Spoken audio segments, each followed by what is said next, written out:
Hey, what's up guys, welcome to this player review with me, boy FIFA 1 HD, where we'll be taking a look at the 87 rated upgraded Fernandinho.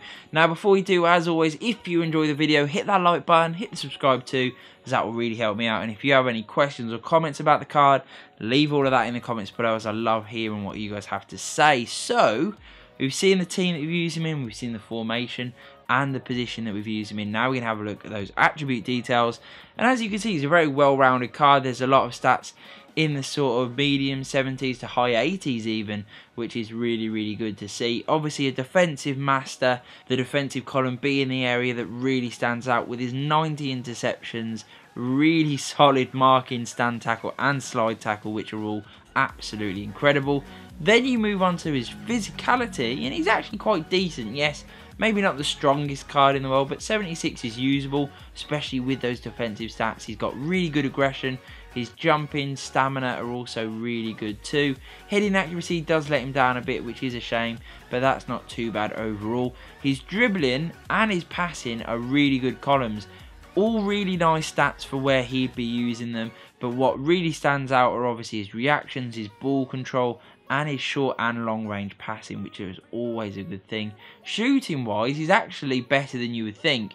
He's got okay attack positioning and finishing. You know, when the opportunity does present itself, he will get into areas, but where he really excels is shooting from distance with that incredible shot power and his decent long shots. His pace is okay, it's definitely usable there, and obviously you can upgrade certain areas with the right chemistry style on him to suit how you want him to play. So now that we've seen those attribute details, guys, let's jump into some in-game footage and hear what I thought about him.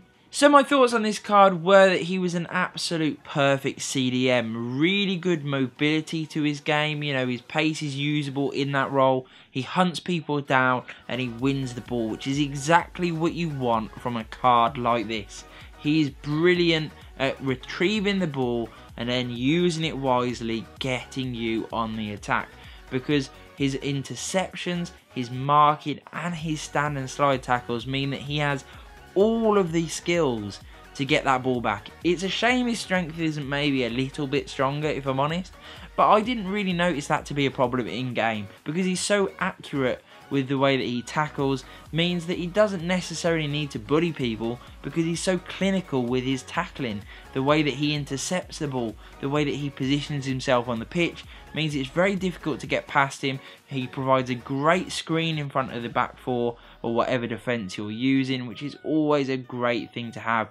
His dribbling ability is exceptional and comes in really handy, especially when people are using a high press, especially when they pressure after possession loss. Means that even when he's won the ball back from your opponent, you may have other players swarming around him where he needs to use that dribbling ability to just get himself out of trouble and free up that yard of space. Then when he's in that space, he's got such incredible vision, short passing and long range passing that he can distribute the ball to pretty much anyone on the pitch, which is a great asset to have on the card. And that will only help you win games even more so. He's a great all-rounder. You can obviously use this guy in a multitude of positions, whether it's CDM, central midfield, or even cam if you wanted to, although I don't really see why you would, unless you wanted him for a high press and that dynamism that he does bring to the table. He can score goals, don't get me wrong. He has that ability in his locker, both from long range and even short range, if the opportunity does present itself, which is a nice addition to a card that you wouldn't necessarily expect it. But where he really does excel is his tackling, his marking and his overall defensive positioning, which was just exceptional. So I thought he was brilliant. I've given him a really solid 8.8 out of 10 because I think he's a really usable player in this game that provides a great screen in front of the back four, and he's just a very clinical player at winning the ball back efficiently, effortlessly, which is exactly what you want from a CDM. So I hope you've enjoyed this player review. If you have, guys, hit that like button, hit the subscribe, and peace.